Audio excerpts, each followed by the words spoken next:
Welcome to IN60, and my guest is Andre Roberts, Senior Portfolio Manager, Australian Equities at Invesco. Welcome, Andre. Thanks, James. Great to be here. I'm going to ask you a series of short, sharp questions. You'll have 60 seconds. You can pass. Your time starts now.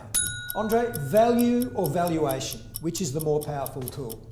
Oh, value, particular relative value, looking at stocks relative to their peer group. Environmental, social or governance? Which is most material to returns? Governance, and I think the research would still say governance, even though E and S are certainly emerging factors for returns. Cash flow, debt, profit or valuation? Which is most important? Profit, definitely more important for value or for returns. What has been the top performing factor over the last 10 years? Earnings momentum, daylight second. What's the biggest lesson you've taken away from 2020 and 2021? Well, probably the diversification through time, holding your positions through time. What's the most important market metric? Predicting future earnings growth, medium-term earnings growth. ESG, geopolitical or economic policy, which will be the most powerful trend in the next decade? I think it's still going to be economic policy, because with that you can influence ESG and geopolitics. What's the best investment decision you've ever made?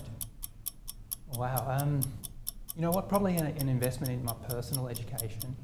I did the CFA program as a young professional, and I found that after that so many things became clear. What's the biggest red flag when you're assessing an investment? The biggest red flag would be short-termism. So you're looking at an investment opportunity that has been purported to have great short-term success. Not for me. Andre, you can only buy one stock for the next decade. What is it? Oh, no, you know I'm not a stock picker. Can I say an ETF? Yes. Yeah, like something that gives you diversified exposure to global equity factors. What's the bigger risk for investors? Concentration or diversification? Concentration. Andre, you have a data-driven approach. How measurable are ESG risks? Oh, very. I'd encourage people to try and build their own measures though, focusing on each of the risks that you wanted to measure.